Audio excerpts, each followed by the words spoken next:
All right, good evening, everyone. Welcome to our Facebook Live session. Um, we are streaming simultaneously right now on Facebook as well as on YouTube.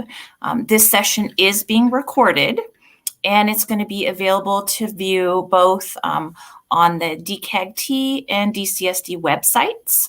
So I am Becca Coster, and I'm going to be your moderator this evening.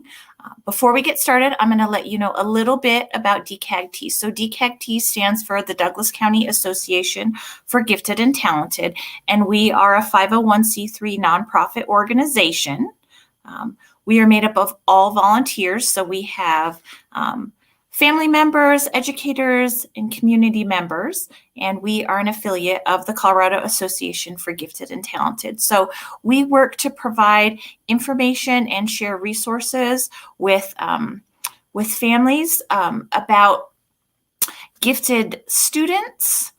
We're here to help those of you who are just sort of beginning on your journey with your gifted student, as well as those of you who may have been on your journey for quite a while. So I do want to honor your time this evening. So it is my pleasure to have this evening, we are going to talk about summer opportunities, and I'm going to go ahead and pop some other people on the screen. So first you will see Heather Groff, and then you're going to see Misty Smith. And last but not least, you're going to see Ashley Jacobowski. So this evening, I'm going to have them introduce themselves to you. But before we do that, they're going to be presenting for the first half of the session. And then during the second half, we're going to open it up for questions. So during that time, feel free to put your questions in the chat, or you can always email your question to info@dcagt.org. I know that not all of you might be comfortable with having your question out in such a public forum. So I'll go ahead and have our speakers introduce themselves to you, and we'll go ahead and start with Heather. Hello, I'm Heather Groff. I am one of the gifted education team leads with the district, and I am very excited to be with you tonight and share some information about GT Fun at Home and what we can do over the summer. And very, very excited to share with you two of our feeder leads, and I will have them introduce themselves. Misty, would you like to go first? Hi, I'm Misty Smith. I am the Thunder Ridge area feeder lead for the elementaries there. And my name is Ashley Jacobowski, and I'm the Chaparral High School Gifted Education Feeder Lead. All right, so we're going to start off talking about summer. And this is a great quote. From an early age, I've had to interrupt my education to go to school. And any of you with gifted kids can understand that sometimes we get so entrenched in what we're doing that we don't want to give that up. So in the summertime, it's the perfect time to use the world as your classroom. So this is the time to really go deep into one or two things that your child really wants to explore and doesn't have the time to do during the school year, or dabble in a bunch of things and just try everything out. So what I've always done with my own children is at the beginning of the school, or at the end of the school year, at the beginning of summer, we sit down and we kind of brainstorm some lists, and we do it over a couple of days so that we can kind of add to it. And it's something that goes on our fridge. And I ask leading questions. And when my kids were little, we would do like one or two questions and get all the answers out, and then, add to it as we go along. So, what do you want to learn? What do you want to play? Where do you want to go? What kinds of things do you want to see? Who else might have these same interests? If they're interested in something like history, is there something we can talk to grandma or grandpa about? Are there friends in the neighborhood who have that same interest that maybe we could figure out something to do together? One other really great opportunity during the summer is to bring their previous learning to life. And here are some examples. It's certainly not exhaustive, but some examples of some things that you can do. So planning a trip, you can use all kinds of math skills for mileage, time, activities, costs. You can plan it out on a map. How long is it going to take? Which roads do we use? You can find a cause that kids are passionate about and either raise money or donate time that you have now that you have time in the summer. Cooking and eating. My kids used to love going to the U-Pick farms, and then we would pick out recipes that we would make and then go shop for groceries, and I'd have them help me with that and turn that into a math lesson. Research their passions. Sometimes they have a hard time connecting. How does school really relate to what I want to do in my life? And so that's a good way to make that connection. If you have reluctant learners that are kind of like, I don't understand why I need to do this math, maybe you can help them find the ways to make those connections. Journaling for the summer. So even if you have a child who doesn't like to write, you can scrapbook it in photos, or they can do drawings. You could do letter writing to kind of help just kind of post little notes in a journal. And then sometimes kids like to explore these historical places. So this picture that is on here is the Littleton Museum. And it's such a fun place to go back into a historical place and compare what is this like in our life now and how would it be different if we lived then. So my friends, Misty and Ashley, are going to share some additional ideas with you. All right.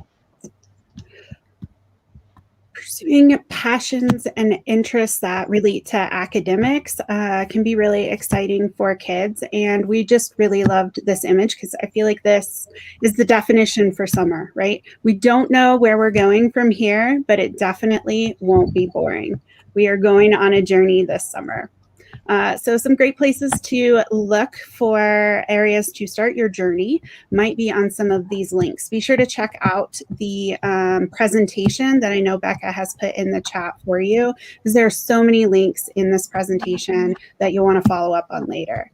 So I love the Summer Institute for the Gifted, and they have some great offerings. But my favorite thing on this slide is the volunteer match.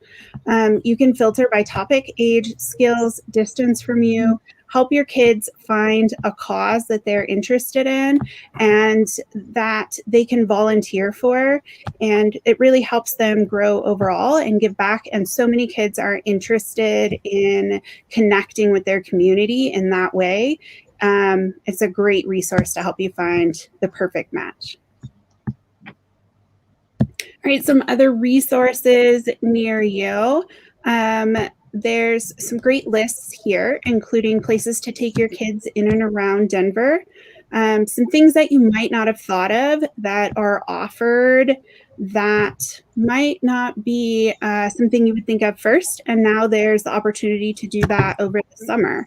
I love the Young American Center for Financial Education because they have a bank that is run by kids, for kids, that they can visit and learn more about financial things in general and open their own account. If you have a young entrepreneur, you'll definitely want to check this out. One of my favorite things I relied on a lot when my son was younger was the Macaroni Kid guides. They have so many different guides, best of in the Douglas County area, everything from summer camps to splash pads to summer reading programs, rated reviews. I know my son was super into the splash pad experience, so we would check out this list and learned about a lot of local parks using things from Macaroni Kid. So I love their offerings. Museums in and around Denver, there are so many that are outside of the ones you would typically think of first. So just because you're like, oh yeah, I've been to the science museum, whatever, still check out this link. There's a lot of offerings here you might not think of. One of my favorite museums is Wings Over the Rockies. And they just shared something with me via email this week about their sensory-friendly Sunday mornings. Like once a month, they offer a sensory-friendly experience free for kids that need that and their families. So super cool stuff that you might not have thought of. So check out that list for sure. All right, this is my very favorite slide in the entire presentation because of all the trees. And getting outdoors is my favorite thing to do. If you have a fourth grader, be sure to check out the Every Kid Outdoors link that you see in the top right corner. You can get a free National Parks pass for your student. And we're so lucky to be in Colorado and have so many national parks so close to us that you can visit. Want a state parks pass? Check out your local library. You can check out a family pack that includes a state parks pass from Douglas County Libraries. I love that. And the state parks also have a lot of programs that are educational and opportunities for kids and families to learn new things, go on nature hikes together, presentations that really let you dig in. If you don't know about the Junior Ranger program, definitely check that out as well. If you have a scientist or an environmentalist in your midst, you'll want to check out the Junior Ranger program. Most national parks have it, and a lot of the state parks do too. Comes with educational activities and often a badge. Pretty cool, pretty cool. All right, more resources from NAGC, the National Association for Gifted Children. These are all articles you can read. If you are one who likes to do all the research first, check out these articles because there are some great tips, ideas, and resources for you here. This is definitely a slide you'll want to come back to. I'm going to talk to you a little bit about some ways that you can pursue additional interests and maybe spark some passion with your students this summer. We're going to talk a little bit about ways to promote or explore creative thinking, the arts, leadership, and a little bit more. So critical thinking. Summer provides a great opportunity to spend some time as a family really promoting critical thinking skills and practicing some of those. One great way to do that is through board games. And so within the presentation, that first link really talks about how to use board games as a family, how to set up a board game night and really foster critical thinking through playing games. The Mensa Select Games site is super fun. Actually, every year, a group of Mensans gather together over a weekend, and they play a variety of games, and then they rate them, and the top 5 make the list. And so on that website, you can sort and see which games have been endorsed and favored by Mensa. The Family Dinner Book Club is a lot of fun.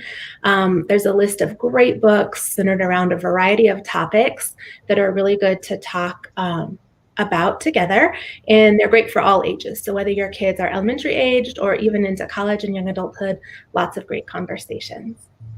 A favorite at my house is the Table Topic Family Conversation Starter. And so this is actually a product that you can purchase, a box filled with cards with a variety of topics and just different starters. What's great about this is it doesn't just promote critical thinking, but it also helps your family engage in the art of conversation, which can be fun. Summer reading challenges promote reading. There's the Douglas County Library Summer Reading Challenge, and then the Mensa for Kids Reading Challenge. I have a group of students at my school, an elementary here in Parker, engaging in the Mensa for Kids Reading Challenge. And so they have book lists by age and level. The kids work through the list and they submit it when they're done and receive a certificate and a t-shirt. And so it feels like a big accomplishment for students when they get through that. And then finally, the Family Road Trip audiobooks. Again, a great series and list of books for you to listen to if you're taking a road trip or even just enjoy an audio story. And these are excellent, not just for students, but I promise as a parent, you'll enjoy them too. The arts.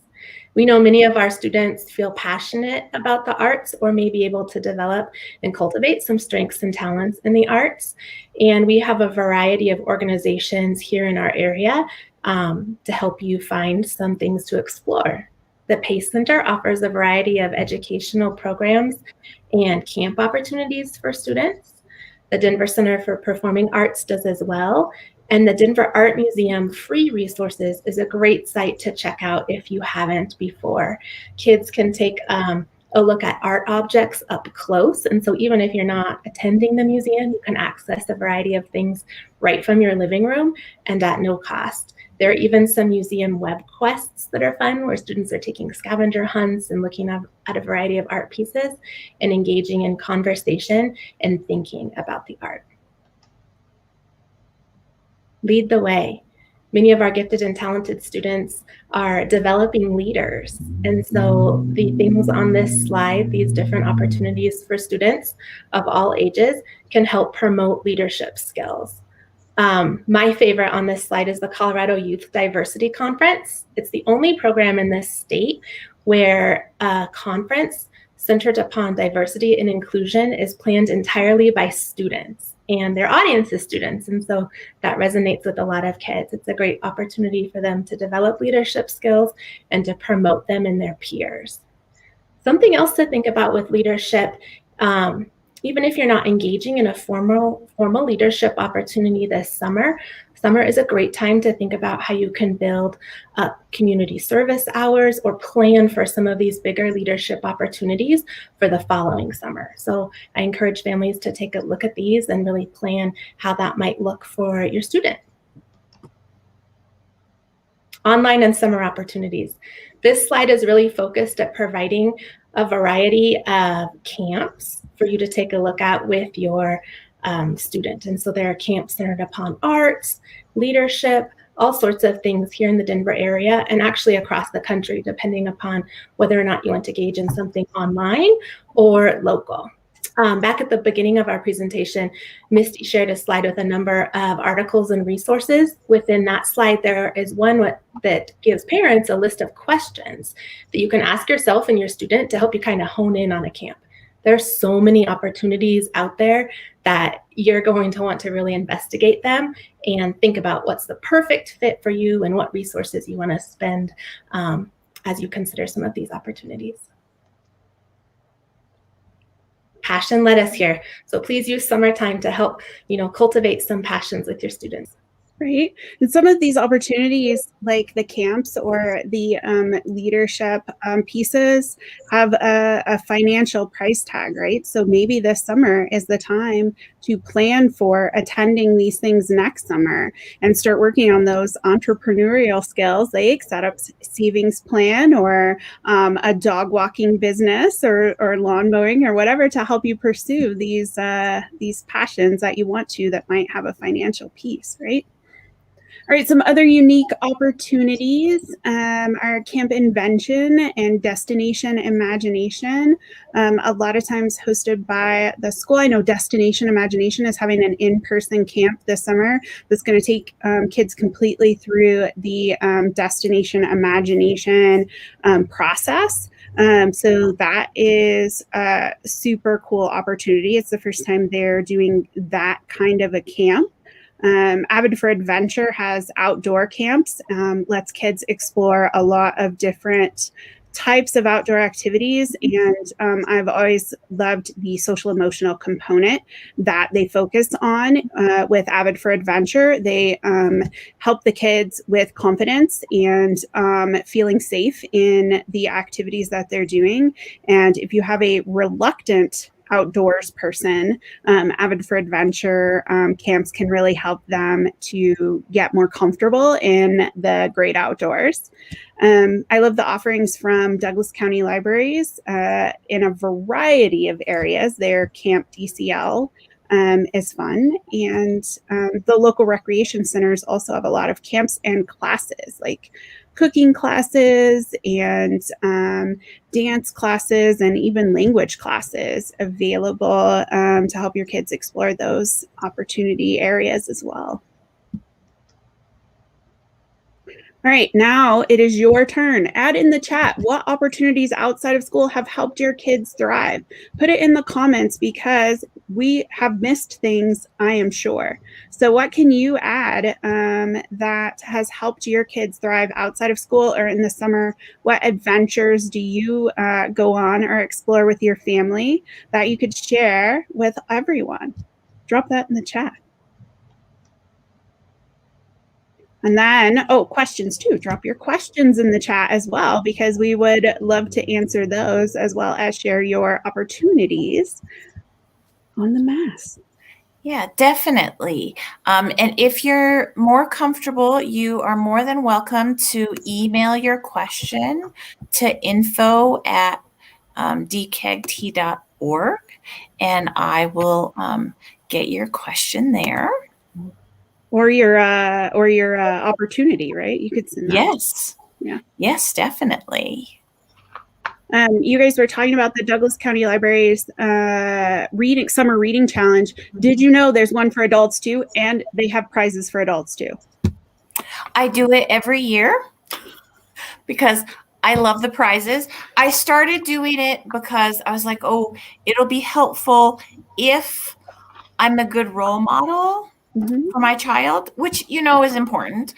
However, when I learned that I can be a good role model and I can get prizes, then I was even more motivated. Agree. Yep. Definitely. So, yes. All right. And I know for my student, one of the things that she wants to do most at the very beginning of summer is nothing. So we also build in nothing time. So like a couple weeks before school ends, we talk about kind of what do you want to do? And then we can kind of plan some things, but we make sure to plan a lot of downtime. My student thrives after she's sort of decompressed from the year. There's value in that for sure. I'm so glad you said that. We have to let our kids refresh and recharge, much like we would after a big push at work or in another activity. Yeah, Absolutely. definitely. I also, another thing that I have done with my kids who struggle with some executive functioning issues, that whole time management piece, so that they don't look back and say, oh my gosh, my summer's gone and I didn't have all of these things done. So we make those lists, but then I also put a calendar on. And then we had, when they were little, they had to earn their field trips. So like we would like plan them on, every Thursday we're going to do, somebody gets to pick which one we're going to do. And I have 2 kids, so we would flip flop. So this week one picks and then the other one picks the next week. And we would go on our field trips on a certain day. And it was always a day that, since I'm a teacher, I'm off in the summer and my husband isn't. So we would do our field trips on the days when my husband was working. And that way we still had family time on our weekends. So, and then we could cross things off our list, and we had, the calendar that had our time. This is all the weeks that we have, and this is how much we can do.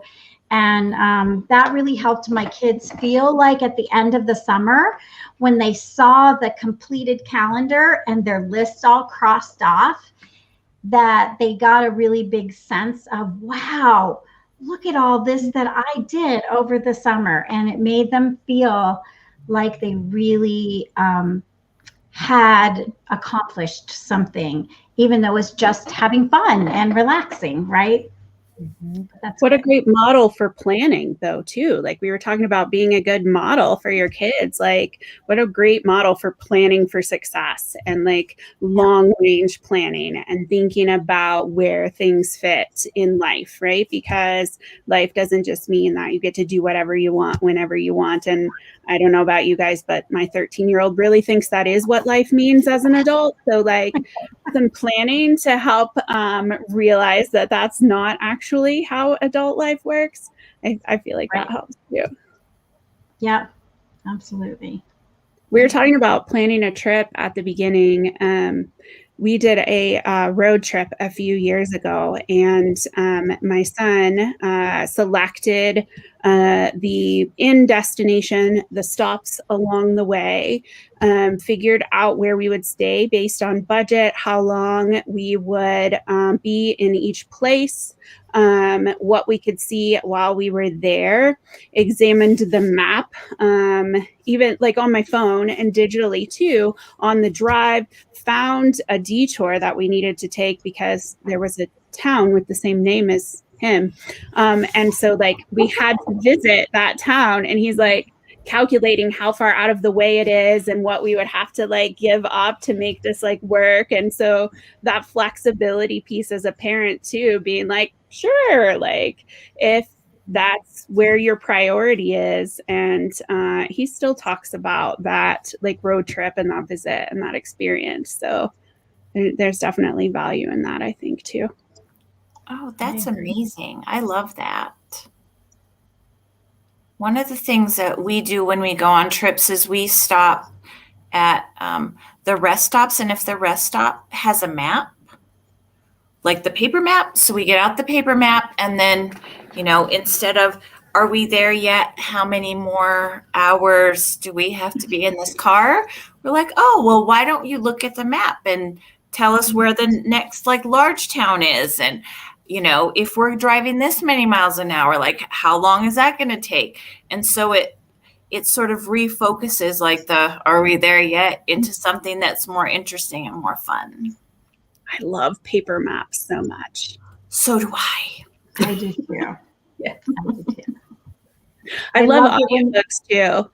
Sorry, I interrupted. Oh yeah, no, that's great. Yeah, I loved it when in the old days when you used to take a highlighter and highlighted your road, because like that was so much fun, and then you could figure it out, and then you'd have to scribble it out if you had to take a detour because you didn't have your sat nav system telling you to take a different route. But it was a lot of fun. And, I'm old, but I still remember a lot of those family trips where we just, even going to grandma's house, was a 3-hour drive. And so, those are the kinds of things that we did. And we would take different routes and we would time it and see which one was more efficient, which one was more scenic, and that kind of way. So the spiral bound laminated atlas. Yes. Take a moment for appreciation. Yeah. Absolutely. Absolutely. So I was just going to say that I love audiobooks on a road trip too, and that can help with the "Are we there yet?" questions, because if you get a really good audiobook, and then you try to like talk to them, they're like, "Could you turn the book back on, Mom? Like, yeah. could you turn the book back on?" Right. Which is helpful too. Like, stay awake. Book. Yes. Mm-hmm. Yeah, absolutely. All right. Well, it seems like we have no other questions. All right. So, and I don't have any other questions for you all. I did learn a lot. And so I want to thank you. I'm excited. I'm going to use some of the links probably after I eat dinner tonight because there are some things that I did not know existed. Mm-hmm. So I think that this is really going to help. I know my family plan what we're going to do this summer after we have our do nothing time. Right. Yeah. Absolutely. Well, and Becca, I would like to take this opportunity to thank you so much for partnering with us all year. And this is our last Facebook Live for the school year, but we really look forward to starting these back up again in the fall. Yeah, definitely. So I am going to put a short survey in the link. please go ahead and take a few moments to fill out the survey. And if you're watching this later, you can still fill out the survey. So I want to thank Heather and Ashley and Misty this evening. I really appreciate your time and your knowledge. I know that our summer is going to have a few more interesting activities because of the time that you spent with us. So thank you all so much. And thank you everyone for watching. And we will be back in the fall. So I hope everyone has a nice summer.